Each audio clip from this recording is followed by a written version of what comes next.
صلی اللہ علیہ وسلم نے انہیں یہ بشارت دے دی کہ فقط تم جنتی نہیں ہو، فقط آپ کو جنت نہیں ملے گی بلکہ جنت کے اندر میری سنگت بھی ملے گی اور جنت کے اندر میرے آپ دوست بھی ہوں گے۔ تو یہ عظمت سرکار دو عالم صلی اللہ علیہ وسلم نے ان کی بیان فرمائی۔ آپ کا سیرت کو دیکھا جائے، آپ کی عظمتوں کو دیکھا جائے تو کتابیں بڑی بڑی ہیں، سمجھ ہی نہیں آتی کہ کون سا پہلو بندہ بیان کرے اور کون سا چھوڑے۔ اتنی اللہ رب العزت نے انہیں عظمت عطا فرمائی۔ تو سب سے پہلے ہم کی جو دین کی خدمات ہیں، دین کو جو انہوں نے اپنی دولت پیش کر کے دین کی خدمت کی ہے، اس حوالے سے چند باتیں میں آپ کے سامنے رکھنا چاہتا ہوں۔ غزوہ تبوک کا موقع ہے، اس کے اندر تقریباً 40,000 اور ایک روایت کے اندر آتا ہے کہ 70,000 صحابہ کرام نے شرکت کی۔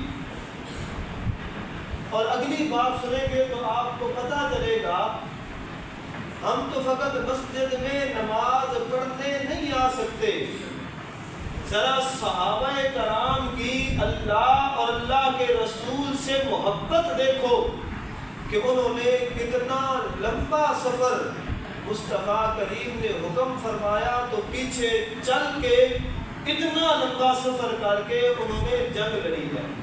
غزوہ تبوک مدینہ منورہ سے 660 میل دور ہے۔ کتنا دور ہے؟ کلومیٹر، شاید ایک میل میں 1.5 کلومیٹر ہوتا ہے۔ تو ایک 660 میل مدینہ المنورہ سے غزوہ تبوک اتنا دور ہے۔